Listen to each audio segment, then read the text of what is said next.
All right. अच्छा जी, the learning objectives for today are why some businesses grow and others remain small. ठीक है, voluntarily भी हो सकता है due to any reason. अच्छा जी, and एक second, let me admit it now. And then businesses, why some new established businesses fail. ठीक है, ये हमारे learning objectives होंगे आज के. So let's start off. All right. सबसे पहले तो we'll see what different measures are there to measure the size of a business. ठीक है, उसमें कुछ चीज़ें हैं जिसमें number of employees, sales turnover, capital employed, market capitalization and market share. These 5 different tools help you to measure the size of the business. ठीक है, and number 1 is number of employees. यानी अगर हम कहते हैं जी अगर एक business में 10 लोग हैं तो वो छोटा business है, and if one business has 100 employees हम कहते हैं वो बड़ा business है. ठीक है, this is what it means. Simplest measure, a shop with just one owner or family are small. A firm employing many staff is likely to be large. For example, there are two soft drinks firms. One uses traditional methods of production using 108 people to make 300,000 liters of a drinks a week. The other is totally automated and produces 1 million liters a week with just 10 staff. अब देखो इसमें क्या है, आप अगर ये वाला major use करते हैं तो आप कहेंगे यार the company that is employing 108 employees वो ज़्यादा बड़ी है. इसके साथ मसला क्या है, एक तो मसला है कि जो कैपिटल इंटेंसिव इंडस्ट्रीज होती हैं आपकी उसमें ये मेजर यूज नहीं आप कर सकते, राइट, क्योंकि वहां पे तो मशीनरी ज्यादा होती है. And even in this example देखो, एक कंपनी 300,000 लीटर्स बना रही है और दूसरी कंपनी 1 मिलियन लीटर्स बना रही है. तो ऑब्वियसली अगर हम सिर्फ एम्प्लॉयज को देखेंगे तो वो तो that will give us a wrong picture. वो तो हमें ये बताएगा 300,000 लीटर्स वाली ज्यादा बड़ी कंपनी है. ठीक है जी, so that's the drawback of using this measure. Then different, the number 2 one is sales turnover, यानी कितनी आपने सेल्स की हैं. Total value of sales made by business in a given time period. This is often used when comparing firms in the same industry. Same industry होना इसलिए ज़रूरी है क्योंकि देखो, if I compare a firm that manufactures shoes with a company that manufactures cars, that won't be a very relevant comparison. ठीक है, तो sales को जब आप टूल यूज करते हैं to measure the size of a business, उसके लिए ज़रूरी है कि आप same industry वाली firms को compare करें आपस में. Less effective when comparing firms in different industries, क्योंकि प्रोडक्ट डिफरेंट है, मार्केट डिफरेंट है, तो वो सही वैलिड रिजल्ट नहीं देगा. And this measure is also needed to calculate market share. अब वो नेक्स्ट वन है, इससे कैपिटल एम्प्लॉयड. कैपिटल एम्प्लॉयड क्या होता है, how much investment has been made into the business. ठीक है, अब इसमें भी एक ड्रॉबैक ये है कि देखो, जो लेबर इंटेंसिव इंडस्ट्रीज होती हैं उसमें कैपिटल इन्वेस्टमेंट कम होती है.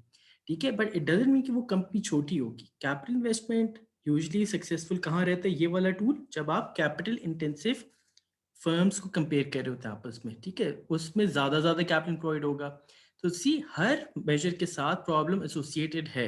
इट डजंट मीन कि कोई एक फर्म जो है वो बिल्कुल ठीक है या कोई एक मेजर जो है वो बिल्कुल ठीक है टू कंपेयर. आपने मिक्स एंड मैच करके फिर you have to come up with an answer.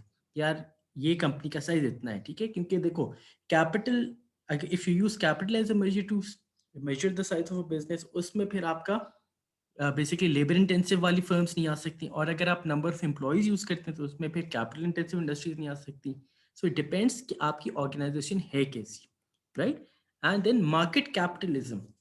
Market capitalism आपकी वो होता है जो आप लिमिटेड कंपनीज के लिए यूज कर सकते हैं. ठीक है, ये और इसका ड्रॉबैक है, ये किसी और फर्म के लिए आप यूज नहीं कर सकते. ठीक है, what is market capitalism, current share price into total number of shares issued. इसका मतलब है कि आपने कितने वर्थ के शेयर्स इशू किए हुए, कंपनी ने कितनी वर्थ के शेयर्स इशू किए हुए. क्योंकि current share price is market price for one, multiply by number of shares, जितने भी नंबर होंगे फिर आपको ये टोटल वैल्यू प्रोवाइड कर देगा. तो जितनी बड़ी वैल्यू होगी आप कहेंगे this is a much larger firm, और जितनी छोटी वैल्यू होगी आप कहेंगे दिस इज मच स्मॉलर. इसके साथ मसला ये भी है कि देखिए शेयर प्राइसेस वॉलेटाइल होती हैं, यानी दे कीप ऑन चेंजिंग. ठीक है, तो आप ये कभी नहीं कह सकते कि यार अच्छा एक दिन बड़ी कंपनी है ये और the next day same company छोटी कंपनी होगी. इसके साथ मसला है कि शेयर प्राइसेस फ्लक्चुएट करती रहती हैं, जिसकी बेस पे आप अपना कंपैरिजन ठीक तरीके से नहीं कर सकते. क्योंकि आप ये कह सकते हैं कि यार ये बड़ी कंपनी कल छोटी हो जाएगी, which is in true, right. या छोटी कंपनी बहुत बड़ी होगी, लेट से अगर उसकी शेयर प्राइस ज़्यादा हो जाती है. तो इसके साथ भी ये ड्रॉबैक है. ठीक है, and the last one is market share. Market share simple है जी, लेट्स से जी मार्केट में 100 की सेल्स हुई हैं, टोटल यूनिट्स 100 बिके ऑफ योर इंडस्ट्री, और एक फर्म ए की सेल्स हुई है 40 यूनिट्स उसमें फर्म ए के, तो Alina what's the market share of that company in percentage? Example क्या है जी, टोटल सेल्स हुई है 100 यूनिट्स की और एक फर्म ए ने 40 यूनिट सेल किए, so what's the market share of that company?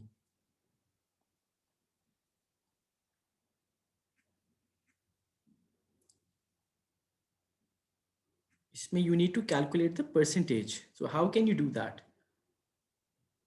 Total units sold 100 है और firm A के 40 units बेचे हैं. So what's the market share of that company then?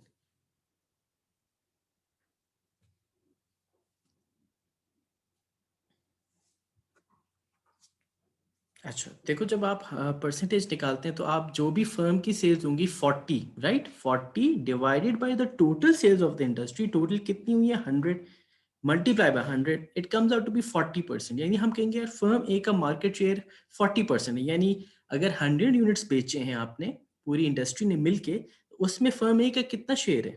जितना ज्यादा शेयर होगा आप कहेंगे उतना ज्यादा ये बड़ी कंपनी है, एंड वाइस वर्सा। ठीक है, किसी ने अगर 10 यूनिट्स बेचे हैं out of the total 100, that will B 10%। ठीक है, ये होता है मार्केट शेयर की परसेंटेज, आप ऐसे कैलकुलेट करते हैं। ठीक है, all right. Now, is profit a good tool to measure the size of the business or not? Profit is not a good measure. Why? Because देखो बड़ी कंपनीज को भी लॉस हो सकता है, सो आप ये नहीं कहेंगे अच्छा जी लॉस हो रहा है तो ये छोटी कंपनी है। So profit is not a good measure. ठीक है, क्योंकि even small firms can get a good profit और even large firms can go in losses. ठीक है, एंड मैसिव लॉसेस, तो प्रॉफिट को हम नहीं यूज कर सकते। अब the question is why do we grow, या why do the businesses prefer growing? Increasing profits, जब आप अपने स्केल ऑफ प्रोडक्शन इंक्रीज करते हैं तब you have a better chance of increasing your profits. Achieve economies of scale, economy of scale होता है जब आप अपने यूनिट्स बढ़ा देते हैं, you produce more goods, then the cost is spread over a large number of output. तो आपकी कॉस्ट जो है एवरेज कॉस्ट, यानी cost per unit, that falls down, and that is the basic concept of economies of scale. तो जब आप expand करेंगे, production ज़्यादा करेंगे, तो फिर आपकी इकोनॉमीज ऑफ स्केल यानी एवरेज कॉस्ट कम हो जाएगी। That's one of the reasons. Increase market power, जितना ज़्यादा आप ग्रो करेंगे उतना ज़्यादा बार्गेनिंग पावर, मार्केट पावर आपके पास आएगा। Increase market share and brand recognition, obviously bigger the name या bigger the company, people are more familiar with it. ठीक है, तो हर कोई फेमस ब्रांड्स को जानता है but not a small shop. That's one reason कि आप ग्रो करना चाहते हैं। And grow business and shareholder value, यानी जब आप इन्वेस्टमेंट करते हैं ना, बीइंग एन इन्वेस्टर, तो आप यही चाहते हैं कि यार मेरी जो इन्वेस्टमेंट है वो ग्रो करे। ठीक है, so in order to achieve that, one of the reasons for growing is also to grow business and shareholder value, ताकि आपका बिजनेस ज्यादा वैल्यूबल है and you can attract further investment. ठीक है, so these are some of the reasons जिसकी base पे आप grow करते हैं ना। ग्रोथ कैसी हो सकती है? दो तरीके, internal growth and external growth. Internal growth ये होता है कि जब आप खुद अपना स्केल ऑफ प्रोडक्शन बढ़ाते हैं, ठीक है, you no third party, no other party, outside party is involved, whereas external growth में, अच्छा इसीलिए इसको हम organic growth कहते हैं इंटरनल को, और external growth को inorganic growth कहते हैं। refers to the growth of a company that results from using external resources and capabilities rather than from internal business activities।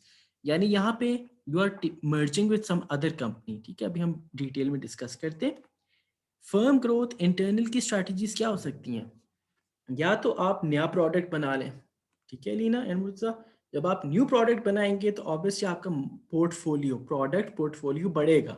ठीक है, इट मीन्स कि आपने खुद क्योंकि ये इंक्रीज लेकर आए हैं, that's why it's internal growth.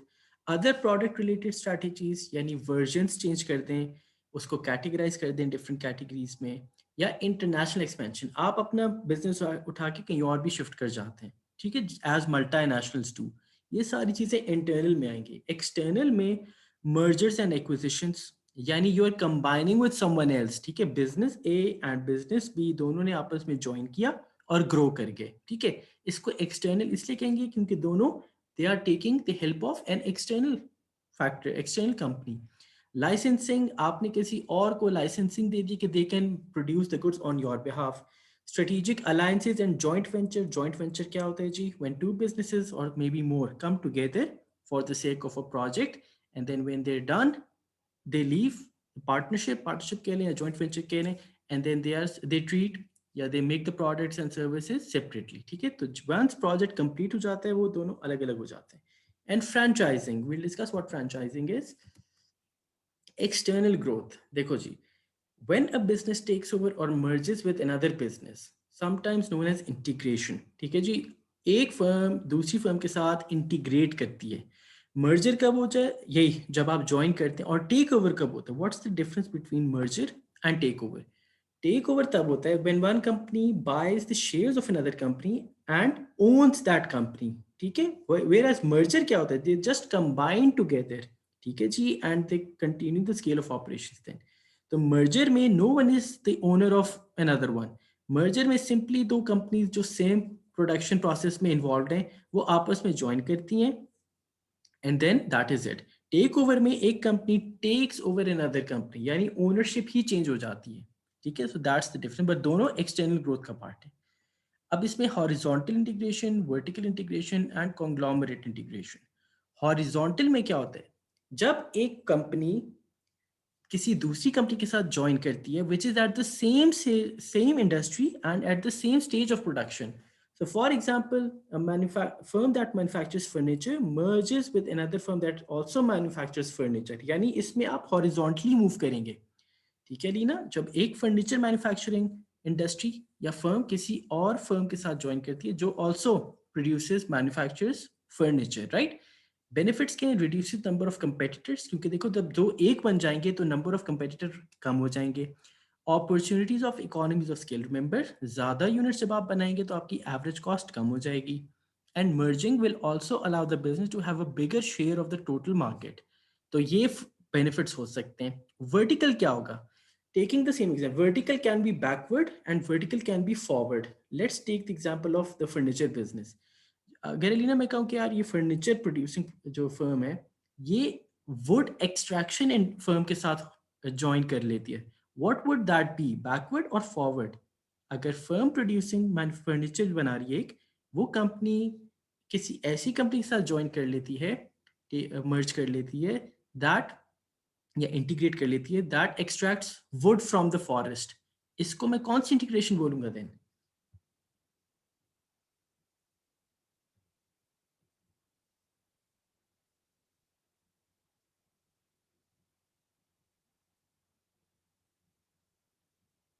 चलो, that is known as vertical backward integration, क्योंकि ये फर्म किसी अपने प्रोडक्शन प्रोसेस से पीछे वाली कंपनी के साथ ज्वाइन कर रही है, वेयर एज उस कंपनी के लिए जो एक्सट्रैक्ट करती है वुड फ्रॉम द फॉरेस्ट वो फॉरवर्ड इंटीग्रेशन कर रही होगी. ठीक है, विद द फर्नीचर, क्योंकि वो अपने स्टेज ऑफ प्रोडक्शन से आगे वाली कंपनी के साथ ज्वाइन कर रही है. ठीक है, so this is the difference between these two. Depends कि आप करना क्या चाह रहे हैं. अब प्रोज क्या है जी? नो रिलायंस ऑन सप्लायर्स, क्योंकि आपका सप्लायर आप खुद ही हैं अब, क्योंकि joining with your supplier. Potential access to monopolizing suppliers, economies of scale, again the same concept के एवरेज कॉस्ट कम हो जाएगी. Knocking off most popular brand name products, why? Because आपका जो प्रोसेस है that will be much more streamlined and lower cost. अच्छा, lower cost किस case में? आप क्योंकि देखो अगर आप अपने सप्लायर के साथ ही मर्ज कर जाते हैं तो फिर विच मीन्स आपको अच्छी कॉस्ट प्रोवाइड कर सकता है. However on the other hand cons के expensive to achieve that. Why? Because you are taking over, या आप इंटीग्रेट जब करते हैं तो आपको बहुत सारे प्रोसीजर्स चेंज करने पड़ते हैं, इसलिए एक्सपेंसिव है. रिड्यूसेस फ्लेक्सिबिलिटी का मतलब ये होगा कि देखो अगर मैंने अपना सप्लायर के साथ मर्ज कर लिए then I have no other option. ठीक है, मैंने उसी से बाय करना है. अगर मसले भी हैं तो I have to compromise then. Loss of focus, क्योंकि मैं अपने बिजनेस से हटके उसके बिजनेस में भी देख रहा हूँ. ठीक है, and not like to have a culture. हो सकता है कल्चर क्लैश हो. कल्चर क्लैश मीन्स एक कंपनी जो है that is very free, that is very flexible, दूसरी कंपनी उतनी ही रिजिड है.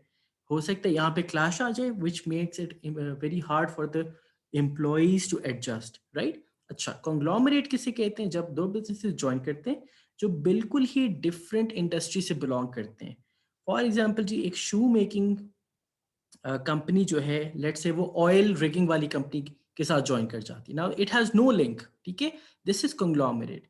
डाइवर्सिफिकेशन ऑफ बिजनेस, यानी रिस्क भी डाइवर्सिफाई हो जाता है, सिनर्जीज गेन कर लेते हैं. सिनर्जीज मीन जो फोकस होता है that is spread, utilization of excess cash, improves customer base, utilization of human resources, economies of scale. Obviously economy of scale सब में इसलिए आ रही है क्योंकि आपका स्केल ऑफ ऑपरेशन बढ़ जाता है। वेयर एज डिसएडवांटेजेस क्या जी, नो पास्ट एक्सपीरियंस, क्योंकि देखो अब आप किसी दूसरी इंडस्ट्री के में जा रहे हैं of which you have no experience, तो यहाँ पे हो सकता है ऑपरेशन में आपको मसला हो। शिफ्ट इन फोकस, आप अपने बिजनेस से फोकस लूज करके दूसरे बिजनेस पे फोकस करना शुरू हो जाए, which might harm your business, ठीक है। कॉम्प्लिकेटेड भी हो सकता है। And governance issue, how do you manage such company जो एक उसका एक जो है वो शू मैन्युफैक्चर है डिपार्टमेंट और दूसरा जो है that is oil rigging, which are very different. यहाँ पे ये ड्रॉबैक्स हो सकते हैं। अच्छा, then question is why do companies opt to remain small, यानी वो क्यों छोटा रहना पसंद करते हैं। हाउएवर हमने देखा है कि ग्रोथ के फायदे कितने। लेट्स सी जी, first of all type of industry, यानी ये नेचर ऑफ द बिजनेस ऐसा होगा कि वो छोटे ही रहेंगे। फॉर एग्जाम्पल हेयर ड्रेसर्स, अब how large can hairdressers go, इतना तो नहीं हो सकता, एक्सपैंड कर सकते हैं but still scale of operation उनका छोटा ही है, ठीक है। तो sometimes nature of the business ऐसा होता है कि you have to remain small. Then market size, sometimes आपकी जो मार्केट होती है उसका साइज ही स्मॉल होता है, तो अगर आप उसमें मार्केट लीडर भी हैं यानी you are having the most sales, however क्योंकि मार्केट साइज छोटा होता है, इसका मतलब है कि you are small as well, the firm in it is small as well. And owners objective, sometimes owner prefer ये करते हैं कि यार मेरे जो कस्टमर्स हैं ना उनके साथ मेरे पर्सनलाइज्ड कॉन्टैक्ट बने, यानी उनके साथ मेरी नो हाउ बने, I have to meet and greet them, गपशप लगे। अच्छा, अगर ये उसको चाहिए तो this won't be possible in a large business, therefore he has to remain a small business, he has to run a small business, ठीक है, and not focus on the growth of the business, ठीक है जी। अच्छा, दूसरा reason क्या हो सकते हैं, और क्या रीजन हो सकते हैं कि it's very easy to manage और सारा कंट्रोल ओनर के पास होता है, ठीक है, तो ये फायदे हैं। Why might a successful business decide to remain small? अच्छा, अब क्या क्या और रीजन हो सकते हैं, easier to manage, workers are given greater responsibility, क्योंकि workers जो हैं वो मेन पार्ट होते हैं छोटे बिजनेस का। Small firms are flexible, कोई चेंज हुआ they can easily adopt क्योंकि उनके बहुत बड़े स्ट्रक्चर्स नहीं होते। It works well as it is and the community benefits as well, क्योंकि small firms कैपिटल तो नहीं एम्प्लॉय करते ना, ज़्यादा मशीनरी वगैरह, they don't have that finances, वो ज़्यादा लेबर को एम्प्लॉय करना पसंद करते हैं। एंड देयरफॉर जब एम्प्लॉयमेंट होगी तो community as a whole will benefit from it, ठीक है। So this was topic number 3 जो हमारा कल भी था और आज का भी था, and we have done that. So any question, if you have any question Reena Murtaza, तो you can ask me, otherwise then we'll start a topic number 4 tomorrow, and इंशाल्लाह फ्राइडे को हम टेस्ट डिस्कस कर लेंगे, ठीक है जी। So if you don't have any question फिर आप अल्लाह हाफिज़ कह दीजिए, और अगर है तब पूछ लीजिए।